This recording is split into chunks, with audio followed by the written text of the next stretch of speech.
Sud Radio, la culture dans tous ses états. André Berkoff, Céline Alonso.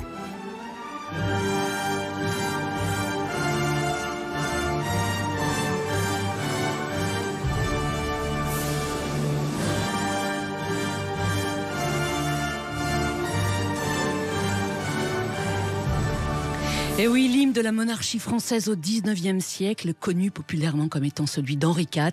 Eh bien, aujourd'hui, sur Sud Radio, André Berkoff, nous allons célébrer les rois qui ont fait la France avec l'un de nos meilleurs, historiens. Et oui, il n'y a pas que The Crown dans la vie, auditeurs de Sud Radio.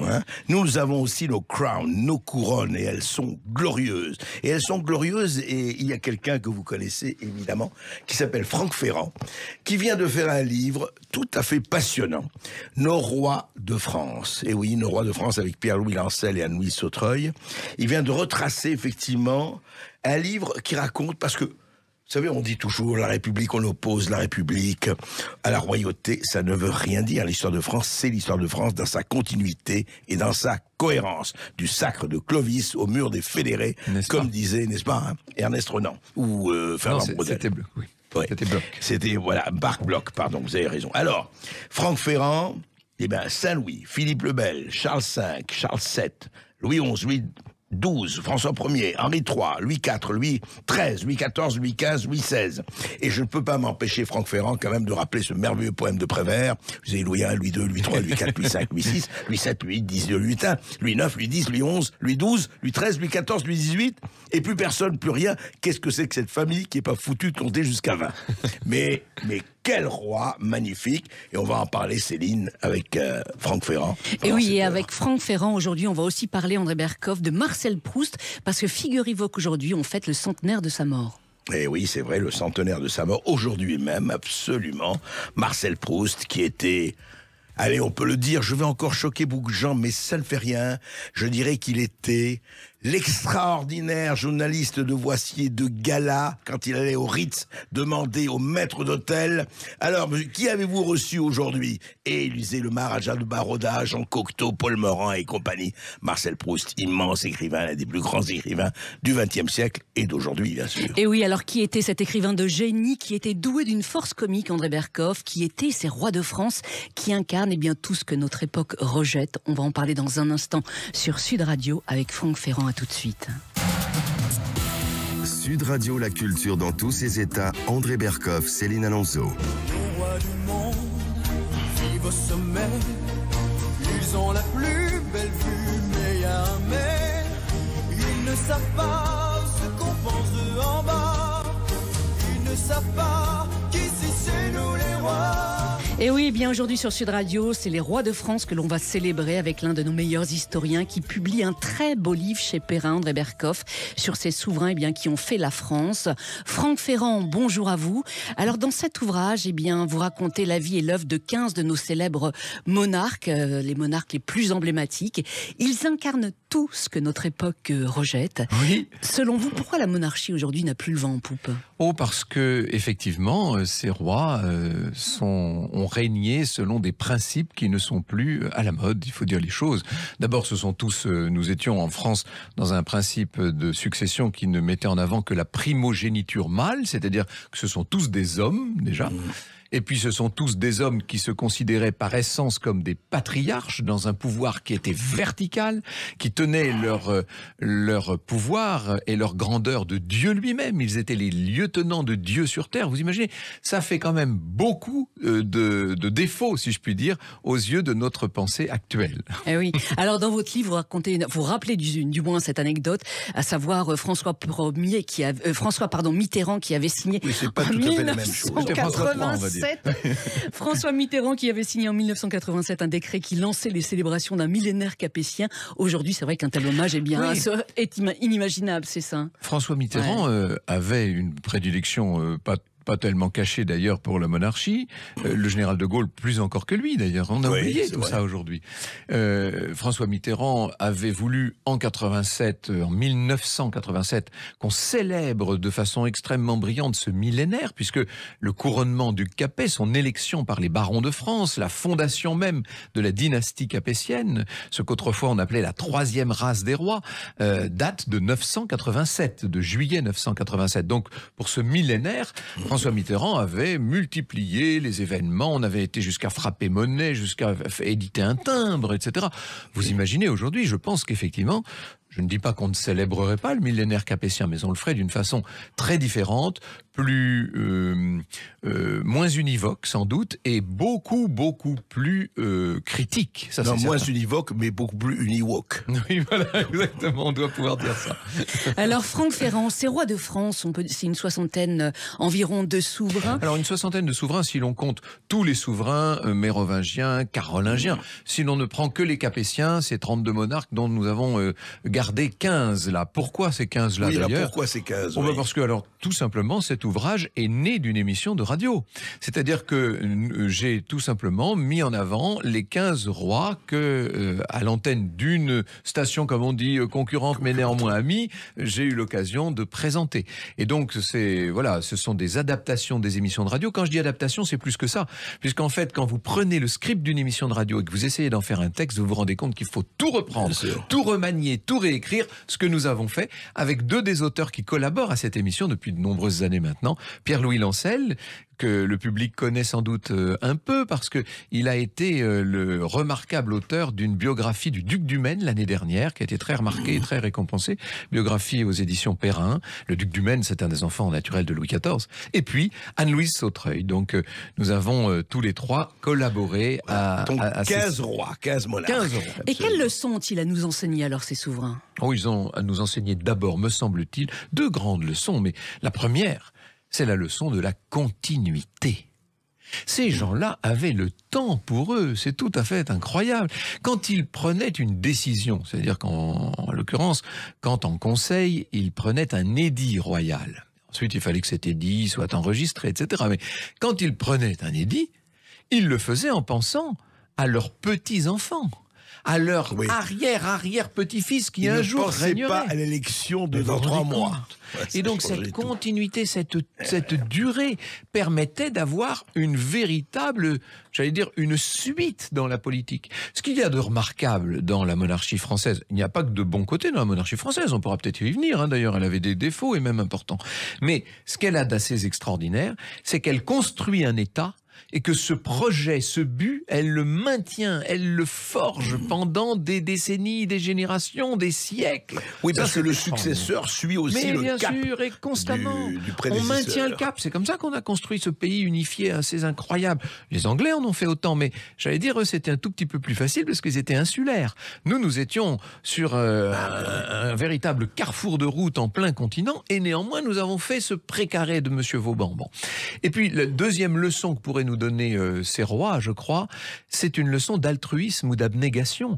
C'est-à-dire qu'ils ne travaillent pas pour eux, ils travaillent, comme ils le disaient à l'époque, pour leur peuple. Alors c'est vrai que François Ier a cette expression malheureuse du bon plaisir, mais même François Ier, qui, comme vous le verrez, n'est peut-être pas mon souverain préféré, même lui essayait de travailler pour ce qu'on appellerait nous aujourd'hui le bien commun.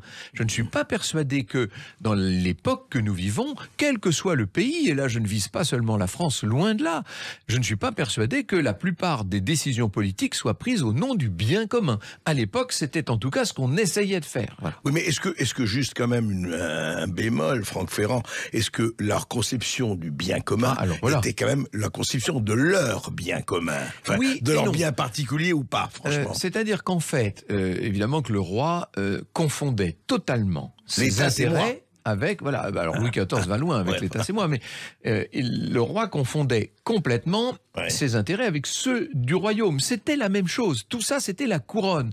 Et à partir de Louise de Savoie, donc à partir justement du règne de François Ier, on va même créer ce qu'on appelle le trésor de l'épargne, c'est-à-dire qu'on va confondre le trésor national et la cassette royale, ce qui est un grave problème et qui aboutira à terme à la Révolution française, d'ailleurs. C'est une grave erreur, ça. Bon, donc c'est vrai qu'il y a un peu fusion de tout ça.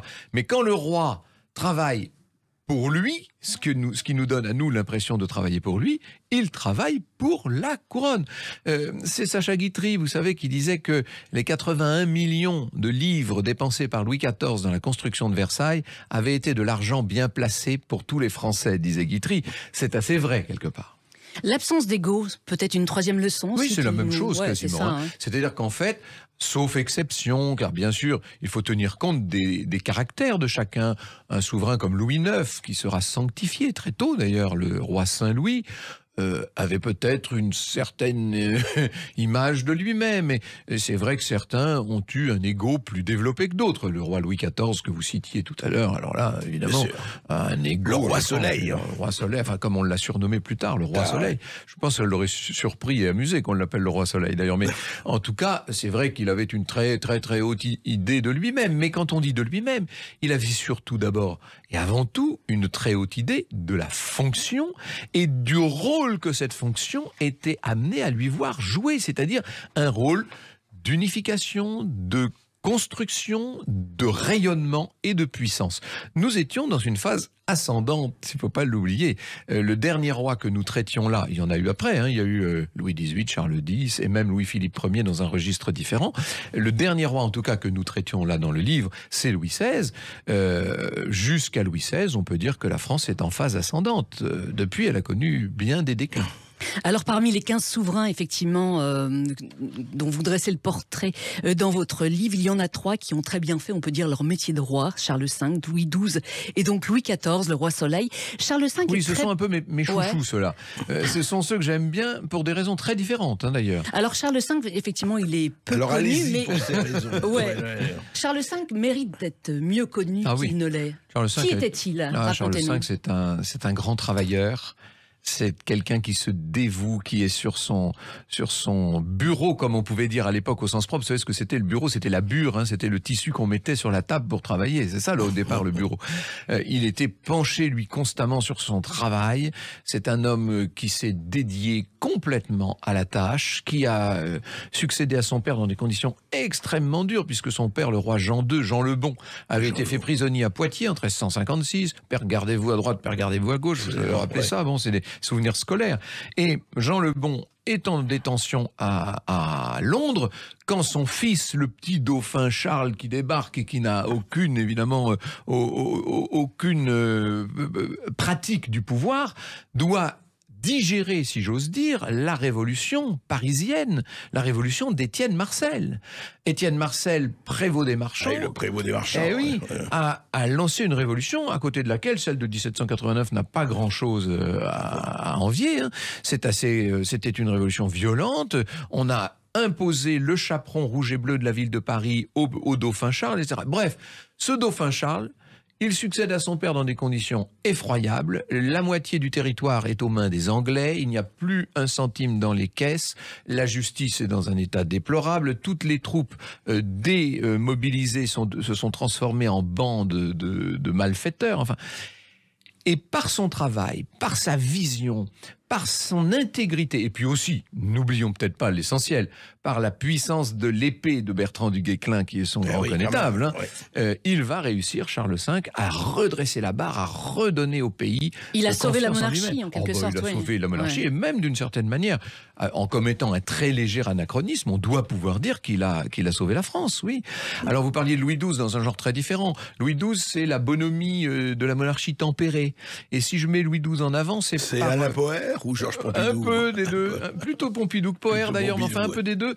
Et c'est en tout cas quelqu'un qui, comparé à ce qui va se passer par la suite, c'est-à-dire la monarchie absolue, nous donne une certaine nostalgie de cette monarchie tempérée. Quand on dit tempérée, c'est-à-dire qu'elle est équilibrée par la puissance des corps sociaux, par les corporations, par les parlements, le roi ne fait pas ce qu'il veut, il entend les différents groupes sociaux et c'est une monarchie très équilibrée qui, si on avait pu la maintenir, aurait sans doute peu à peu évolué vers une monarchie à l'anglaise. Il y aurait peut-être eu une ou deux révolutions au passage, mais on aurait eu sans doute cette évolution-là. Bon, il se trouve qu'ensuite on a opté arrive pour la monarchie absolue. Alors, la monarchie absolue, absolvérée, hein, comme l'avait si bien fait remarquer François Bluch dans la belle biographie qu'au début des années 1980, il avait consacrée à Louis XIV. Cette monarchie absolue au sens propre, ça veut dire qu'au départ, elle est libre.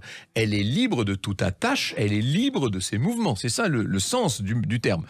Ça veut dire aussi que le pouvoir accordé au roi et à ses ministres est un pouvoir immense, incontestablement. Et ce ne sont pas les grands ministres très différents du reste. Mais ce concept de la monarchie absolue, Franck Ferrand, qui l'a forgé ? On peut dire que le concept en tant que tel, oui. il ne vient qu'après coup, très tard. C'est une définition... qui vient bien après coup. Oui, au moment où Louise de Savoie et François Ier font basculer, j'allais dire, la monarchie dans le fossé de l'absolutisme, il n'est pas encore question d'absolutisme. On va parler de monarchie absolue sous le règne de Louis XIII, on va en parler parce que la nouvelle dynastie, la nouvelle branche en tout cas des Bourbons, est en train de donner à ce régime une sorte de plénitude. Il lui donne sa pleine dimension. Et c'est vrai que sous Louis XIII avec Richelieu, sous Louis XIV avec Colbert, sous Louis XV avec un certain nombre de grands ministres dont Choiseul, cette monarchie absolue a connu son apogée.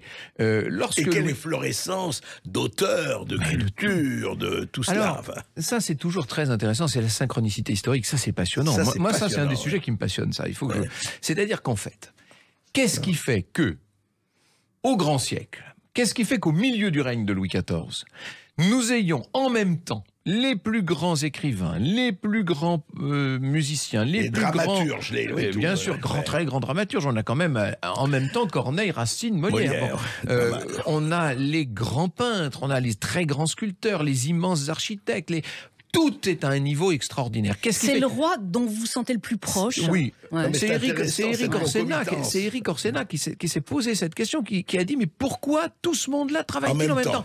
C'est parce que la culture française de cette époque, ce qu'on doit pouvoir appeler même la civilisation française de cette époque, atteint son apogée. Et que ça rayonne de partout. Et là, le roi joue son rôle. Et quand il s'appelle Louis XIV, évidemment qu'il le joue pleinement. Il y a 3 très grands souverains dans l'histoire de l'Europe. C'est la reine Elisabeth II que nous venons de perdre. C'est l'empereur François-Joseph d'Autriche. Et puis, c'est Louis XIV en France. Ces 3 souverains qui ont régné chacun 70 ans, ont fait corps avec la fonction et ils étaient, ça c'est tout le hasard de la monarchie, parfois on tombe bien, parfois on tombe moins bien. Là, eux, ils étaient faits pour régner. Bon. Et Louis XIV, c'est vrai, a incarné ça jusqu'à la quintessence. Est-ce qu'il en est l'artisan ? Non, sûrement pas. Il en est presque plus le bénéficiaire que l'auteur. En tout cas, ça a lieu en même temps et ça n'est peut-être pas un hasard. Et pour répondre à votre question plus personnelle, oui, je suis venu à l'histoire par et pour Louis XIV. Je me suis passionné pour ce personnage quand j'avais 6 ans et demi, 7 ans et ça ne m'a plus jamais quitté. Je crois avoir lu à peu près tout ce qu'on peut lire sur lui, avoir essayé de l'approcher de toutes les manières possibles. J'ai passé beaucoup de temps à Versailles et écrit beaucoup de livres sur Versailles, vous le savez, mais aussi à Saint-Germain, mais aussi dans toutes ces demeures, dans tout ce qui aujourd'hui encore peut nous parler de Louis XIV. J'ai la chance d'avoir un beau portrait de lui dans mon bureau que je regarde souvent.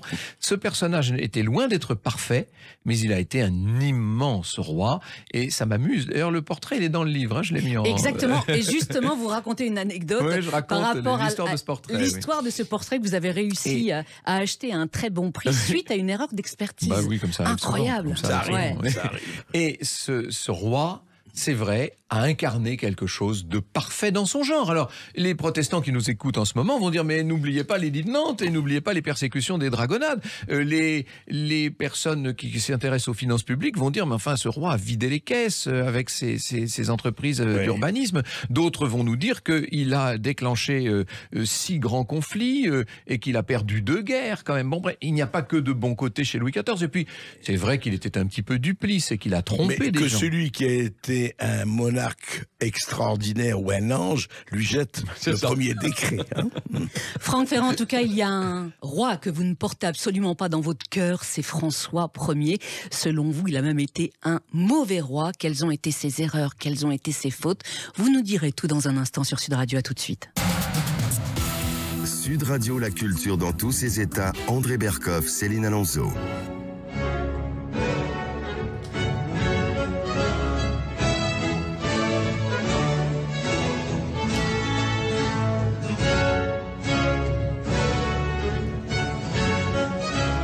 Et oui, cette sublime marche de Jean-Baptiste Lully, André Berkoff nous transporte à la cour de Louis XIV à Versailles. Franck Ferrand, vous publiez Nos rois de France chez Perrin, un très beau livre que vous avez coécrit avec Pierre-Louis de Lancel et Anne-Louise. Pierre-Louis Lancel, il n'est pas encore noble, mais ça viendra peut-être aussi, si on l'anoblit. Pierre-Louis Lancel. Et il est parti dans la partie cul. Anne-Louise Et non pas dans la partie tête, comme disait Coluche. Oui. Voilà, et dans ce livre, eh bien, vous rendez hommage aux figures de notre histoire nationale. Alors parlons d'un roi que vous ne portez absolument pas dans votre cœur. C'est François Ier. Je voudrais Pourquoi quand même pas donner à nos auditeurs, je suis moi souvent auditeur de votre station, vous savez, donc je me considère un peu comme faisant partie de la famille. Je voudrais pas leur donner le sentiment que je décerne des bons et des mauvais points. Je viens de porter Louis XIV au nu, là je vais descendre François Ier en flammes. C'est pas le sujet. L'idée, en fait, c'est de dire que François Ier a fait beaucoup d'erreurs, qu'il les a accumulées et qu'il n'est très rare, et je dirais même que c'est un cas unique heureusement dans notre histoire, qu'un souverain soit aussi mal inspiré. Quand il prend une décision, presque toujours, elle va avoir des conséquences dramatiques. Il a été un très mauvais chef de guerre, il a été un épouvantable père de famille. Il a donné carrément ses enfants en otage à Charles Quint, et une fois que les gamins ont été installés en captivité, il a retourné l'Europe contre Charles Quint. Vous imaginez un peu. Il a fait beaucoup d'erreurs. Alors, on va me dire, oui, mais François Ier, c'est la langue française, avec l'ordonnance de Villers-Cotterêts. C'est Chambord. La langue française, l'ordonnance de Villers-Cotterêts, c'est 192 articles, dont un seul porte sur la langue. Alors, ça n'est pas nul, mais on peut pas dire que François Ier se soit levé un matin en disant « Tiens, je vais rendre le français officiel ». C'est pas comme ça que ça s'est passé. On dit il est le fondateur du Collège de France, mais en vérité, il a créé quelques postes de professeurs libres qui s'opposaient en quelque sorte aux doyens de la faculté de Paris, et c'est ensuite, sous Henri IV et surtout sous Louis XIII, qu'on va créer le Collège de France. Bref, pour ce qui est de Chambord, ça c'est incontestable. Pour ce qui est de Fontainebleau, c'est incontestable. Ce roi-là aimait les palais, il aimait les arts, il a été, on dit, l'ami ou le protégé de Vinci, Léonard de Vinci, n'exagérons rien. Protecteur. C'est surtout sa maman, sa mère. Sa mère, Louise de Savoie, a fait venir Léonard de Vinci, et le roi, sans doute, était ravi, je ne dis pas le contraire. Est-ce que, pour autant, il était l'Alexandre de cet Aristote-là? Je ne le pense pas. Bref, mais c'est quand même le vainqueur de Marignan, quand même. Alors voilà, c'est tout le problème. C'est que ce roi, de la façon la plus inattendue, puisque rien ne le prédestinait à régner. Il était d'une branche tout à fait cadette. Lui, je ne vais pas vous raconter toute l'histoire de la succession dynastique, mais il y a eu plein de morts, plein de circonstances qui ont fait qu'il se retrouve sur le trône. Sa mère, surtout, qui rêvait de pouvoir et de richesse, se retrouve être la mère du roi. Et ces deux nouveaux riches, si je puis dire, vont se croire tout permis. Et le roi, n'a que 20 ans. Et à 20 ans, il se lance dans une expédition de l'autre côté des Alpes, et voilà qu'il vint. En fait, ce sont largement les Vénitiens qui l'ont emporté, mais peu importe. Il est vainqueur des Suisses à Marignan. Et cette première victoire va lui donner l'impression qu'il peut tout. Et surtout qu'il est dans tous les manuels d'histoire. Marignan 1515. C'est facile à retenir, c'est vrai. Septembre 1515. Mais néanmoins, cette première victoire et cette accession dans la lumière au trône vont faire de François Ier quelqu'un qui pense qu'il a plus de moyens qu'il n'en a réellement. Et ça va, à partir du moment où, à partir de 1519, quand il manque l'élection au Saint-Empire romain germanique et que c'est Charles d'Espagne qui lui passe devant pour devenir l'empereur Charles Quint, il voit rouge, si je puis dire, et tout le reste de son règne est une succession de décisions très bizarres, et notamment sur un plan religieux. Ça nous entraînerait loin, mais s'il y a eu les guerres de religion, s'il y a eu... Il les a attisées, selon vous, ces guerres? Totalement, il avait la capacité incroyable, il a eu une chance inouïe de réconcilier tout ce monde-là. On était au tout début de la Réforme, on pouvait réformer l'Église sans séparer les protestants. Eh bien non, il passe à côté, et après la célèbre affaire des placards, il devient le persécuteur des réformés. Tout ça est effroyable, vraiment. Et alors, il a peut-être des circonstances atténuantes, ça reste un homme intéressant, il était très affable et très charmant, il a construit de grands palais, mais politiquement, ça a été quand même un roi sinistre sans vision, cire, si je puis dire. Aucune un vision. Roi sans vision, c'est ça. Aucune vision. Ouais. Eh bien, l'avocat général Franck Ferrand a encore frappé. Et Louis XV, alors? Alors Louis XV, c'est un... encore une fois, je voudrais pas donner le sentiment de dire un tel était bien, l'autre était mal. C'est ce que je viens de faire. Mais ce que je veux dire, c'est que c'est mon avis, c'est ma vision, et c'est pour essayer de comprendre comment ces rois ont inscrit leur nom et leur règne dans une longue liste, dans cette continuité. Louis XV, c'est un cas, alors là, très, très intéressant. Personnage très intelligent d'abord, d'une très grande finesse, très intériorisé, à la limite parfois de l'autisme, et connaissant, vous savez, ces jours très sombres, il était neurasthénique. Mélancolique. Mélancolique. Goût du secret. Goût du secret. Il menait, on n'a quand même jamais vu ça dans l'histoire de France, ce souverain a mené une diplomatie personnelle secrète contre son propre ministre des Affaires étrangères. C'est-à-dire qu'il avait ses propres diplomates et sa propre diplomatie qui n'avait rien à voir avec celle du pays quand même. Bon, c'est un drôle de bonhomme. Il a commis sans doute des erreurs, mais je crois qu'il a essayé de bien faire, au mieux même, et qu'il a fait une chose assez remarquable. Et ça, rien que pour ça, moi je l'admire.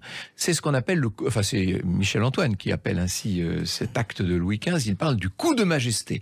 Cette espèce de coup d'État institutionnel de 1770 où Louis XV, qui en a assez de se faire tailler des croupières par toutes les cours souveraines de France, par tous les parlements, décide que désormais la monarchie reprend le contrôle et redonne le pouvoir à la population et à la bourgeoisie, si je puis dire, contre une certaine classe aristocratique complètement réactionnaire qui malheureusement va revenir au pouvoir. Première révolution culturelle. Oui, et il va revenir, cette classe-là, cette clique, si je puis dire, elle va revenir au pouvoir avec son petit-fils Louis XVI, et on sait la suite.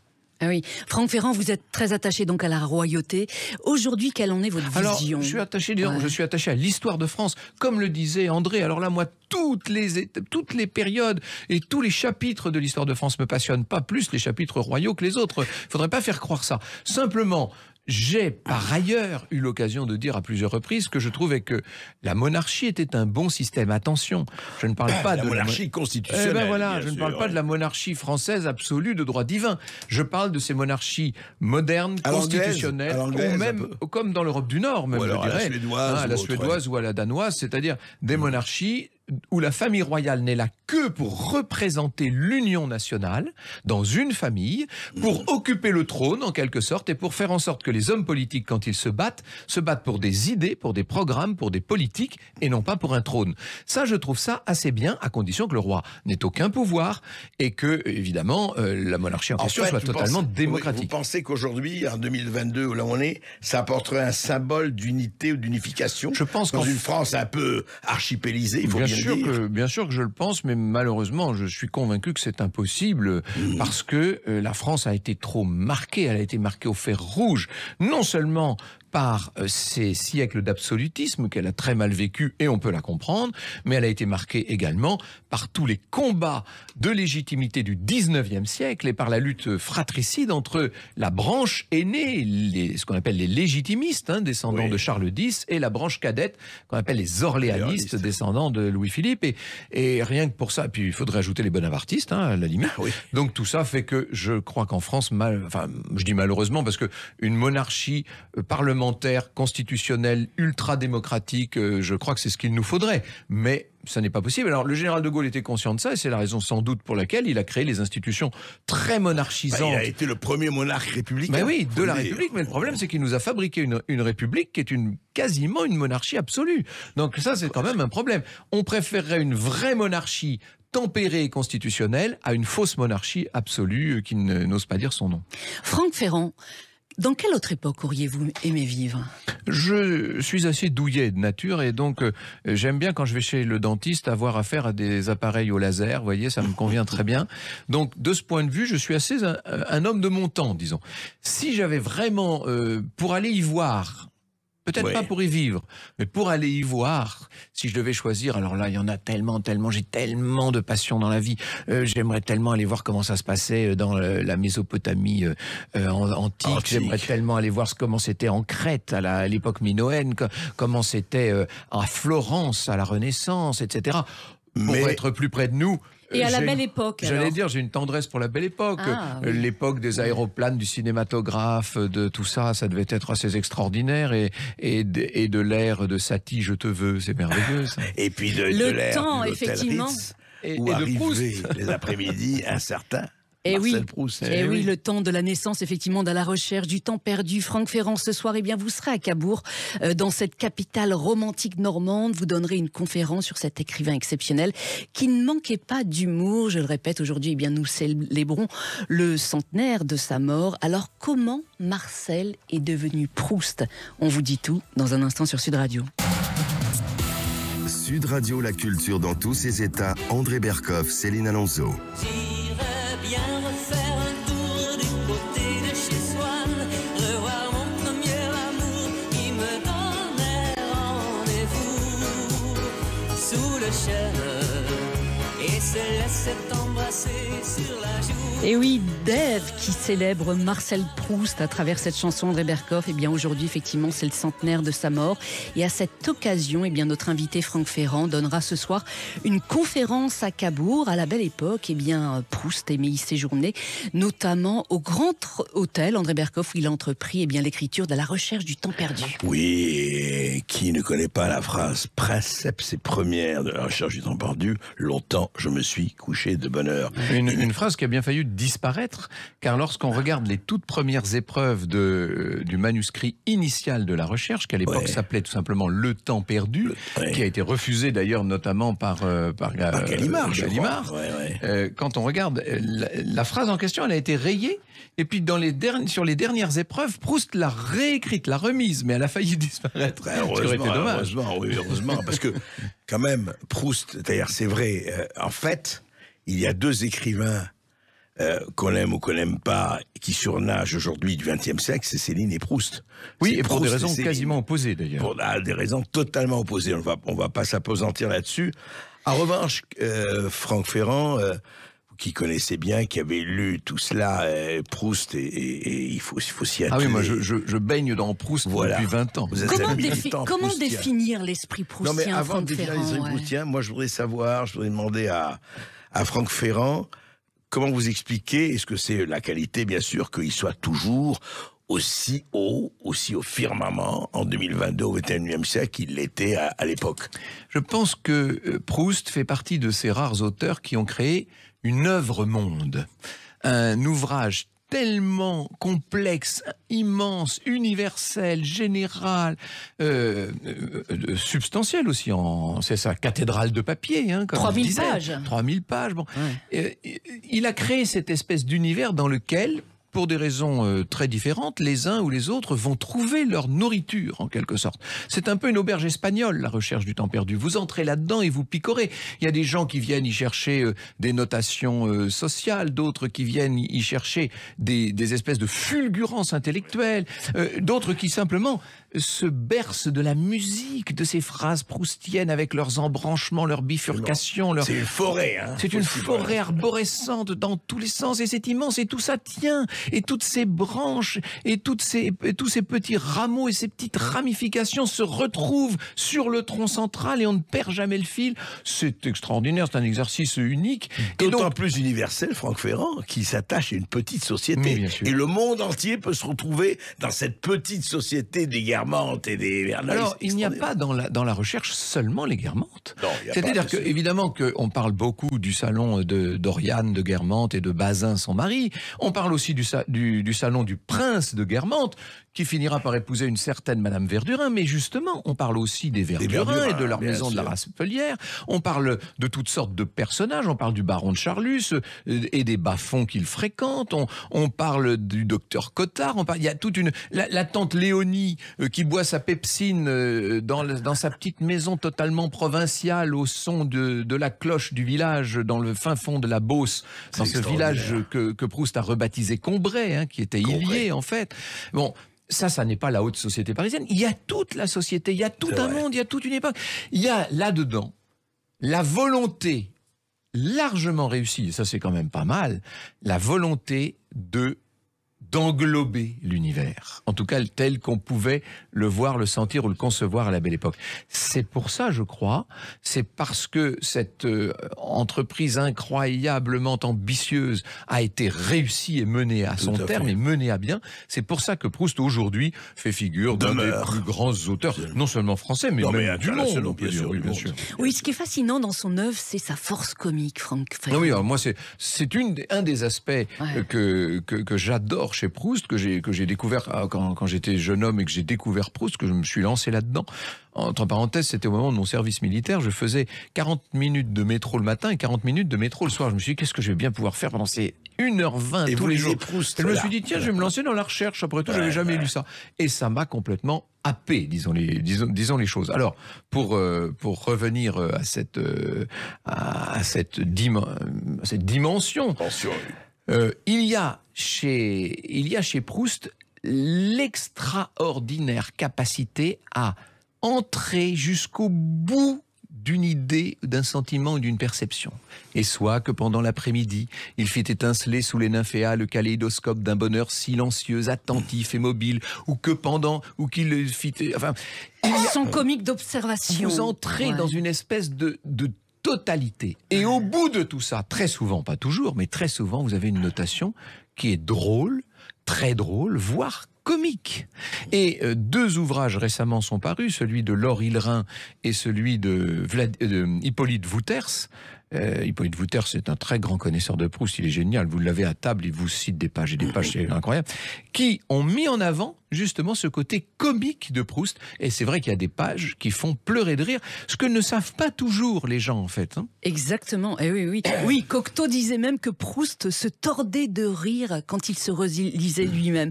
C'est plutôt bon signe. Oui, le snobisme est au cœur de son humour. Oui, c'est un des aspects. Ouais. Le Grandin notamment, qui est cette espèce de snobaillon là, de province, qui n'ose pas saluer la famille du narrateur parce qu'il est en compagnie d'une comtesse et il se dit il ne faut pas qu'elle voie que je connais ces gens. Et Proust dit, alors la formule malheureusement je ne l'ai pas par cœur, mais la formule est magnifique. Proust dit que il compense sa muflerie totale et l'indifférence apparente de sa personne quand sa famille passe par l'extrême intensité du regard dans lequel passait toute la bénédiction du monde.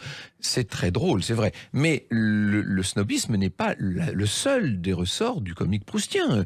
Proust est drôle dans 1000 occurrences qui n'ont rien à voir avec le snobisme. Mais quel personnage aussi. Il se moquait aussi de lui-même. Oui, je crois.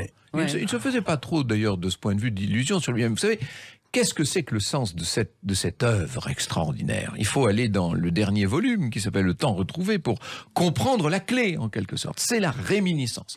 Cette réminiscence, elle apparaît très tôt dans l'œuvre avec la fameuse Madeleine, qui est un pont aux ânes, mais c'est-à-dire que le narrateur, en trempant une Madeleine dans un bol de tisane, d'un seul coup retrouve des sensations qu'il a connues lorsqu'il était enfant et d'un seul coup tout le village.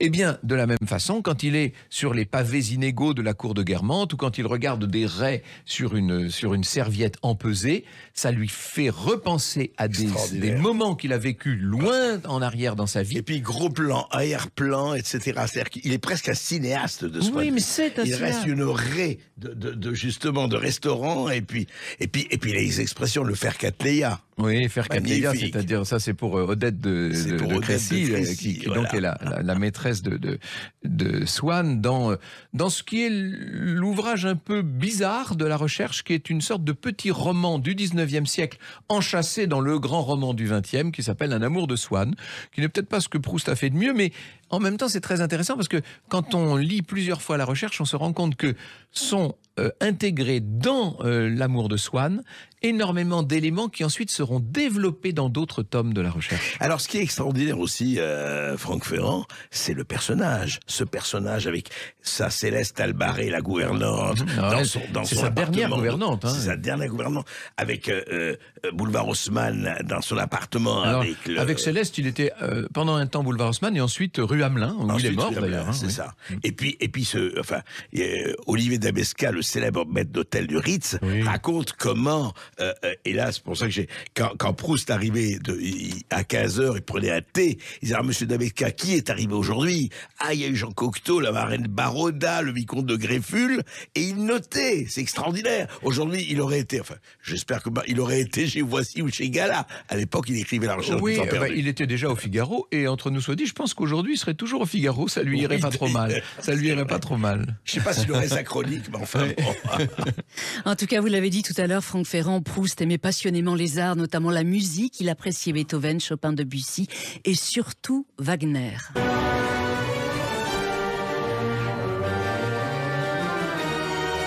C'est surtout Madame Verdurin qui adore Wagner. On peut en dire un petit mot, si tu veux. Oui, allez-y. C'est bien. Oui, alors c'est Madame Verdurin. Oui, c'est Madame Verdurin. Proust fait de Madame Verdurin une wagnérienne complètement fanatique. Et alors, elle a des espèces de mimiques et elle dit, oh là là, attention, non, je ne veux pas entendre ça parce que ça lui fait mal à la tête tellement ça l'excite et elle se prend le crâne à pleine main. Enfin, là, on voit tout à fait le ridicule des espèces de personnes très... C'est d'ailleurs, aujourd'hui, Woody Allen aurait dit, quand j'entends Wagner, j'ai envie d'envahir la Pologne. Mais je ne sais pas si c'est le jour pour dire ça. On dit, Franck Ferrand, on dit que Proust a passé la moitié de sa vie frivole, l'autre moitié à travailler comme un forçat. Oui, alors c'est pas tout à fait ça, parce que frivole, entre nous soit dit, c'est pas quelqu'un de bien frivole, le pauvre Marcel. Tout à l'heure, vous avez dit comment Marcel est devenu Proust. Moi, je dirais c'est plutôt le contraire. Comment Proust, avec toutes les difficultés d'une vie compliquée, est devenu Marcel, c'est-à-dire ce narrateur universel que le monde entier admire. Et on peut dire d'une certaine façon que ce Marcel Proust a été, comment pourrait-on dire ça, pas frivole, non, il a été ballotté par la vie, voilà. Il était un observateur de son temps, il n'était pas tout à fait bien vu toujours dans les milieu de la très haute société du Faubourg Saint-Germain qu'il aurait adoré fréquenter. Et pourquoi par antisémitisme? En partie, bien sûr. Et c'était un bourgeois et avec ses racines juives qui évidemment n'aidaient pas à l'époque. Et puis, d'un seul coup, il trouve le moyen de transcender tout ça. Et avec toute la lie et la boue du monde, il fait une matière sublime, il fait de l'or.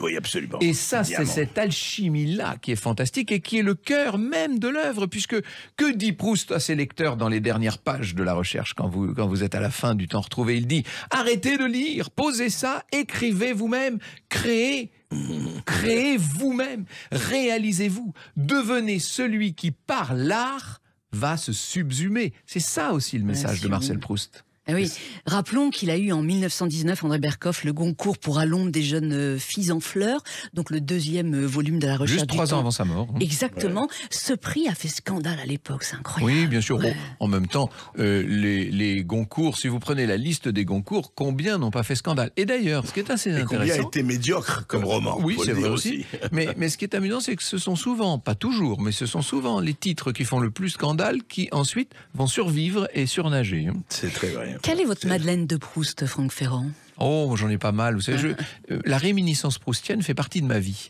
Et je pense qu'effectivement, il est souvent plus facile de vivre l'intensité d'un événement en y repensant qu'en le traversant. Vous avez vécu, vous avez fait une très belle journée sur une barque, etc. Vous étiez sans doute très heureux, mais sur le coup, vous aviez un petit souci, et puis le soleil était un peu fort, et puis il y avait une odeur qui vous incommodait, etc., etc. Mais en s'en souvenant... Et puis 10 ans plus tard, ce moment-là vous ressurgit à cause d'une odeur ou d'une image, et d'un seul coup, vous vous dites, mon Dieu, quel bonheur! Je crois que le vrai message, il n'est pas chez Proust, il est hors de Proust finalement. Qu'est-ce que c'est que vivre? C'est apprendre à être capable de goûter cette plénitude de l'instant au moment où elle se produit et non pas 10 ans plus tard. Mais ça, c'est, j'ai presque envie de dire, une autre littérature. Eh bien, chers auditeurs de Sud Radio, si Proust vous semble obscur et ennuyeux, eh bien, vous en changerez sans doute d'avis ce soir en assistant à la conférence donc, de Franck Ferrand à 21h à Cabourg, dans la salle de spectacle La Saline, à Cabourg. Cabourg, on pourrait presque dire Balbec, puisque lui... Oui, effectivement, Balbec. Eh bien, ce week-end, la ville normande donc célèbre le centenaire de Proust, d'autres rendez-vous culturels sont programmés. On fait ça très bien à Cabourg. Et il y a notamment ce nouveau, je ne sais pas comment on peut dire, c'est plus qu'un musée, c'est plus qu'un centre d'interprétation. La villa du temps retrouvé, ouais. oui, exactement. Et vous connaissez le principe de cette villa, c'est magnifique, c'est que elle est... Les Simèzes sont pleines de tableaux, mais les tableaux en question tournent, c'est-à-dire que ce sont des prêteurs de tous les grands musées, etc., qui prêtent des tableaux, mais pas pour longtemps. Donc vous ne voyez jamais les mêmes tableaux à chaque fois que vous y allez. C'est extraordinaire. Et oui, donc rendez-vous à Cabourg ce week-end si vous êtes dans la région normande, chers auditeurs de Sud Radio. Il y aura aussi demain soir un concert qu'il ne faut pas rater, un concert gratuit de Brume Parole. Cet artiste propose une relecture pop de Love de Proust dans son dernier album. Prélude intérieur. Mi-mémoire, mi-oubli, à la recherche du temps perdu. Franck Ferrand, merci d'être venu sur Sud Radio. Je rappelle que vous. votre livre Nos Rois de France est paru chez Perrin. Tout de suite, vous retrouvez Brigitte Lahaye. Sud Radio, la culture dans tous ses états. André Berkoff, Céline Alonso.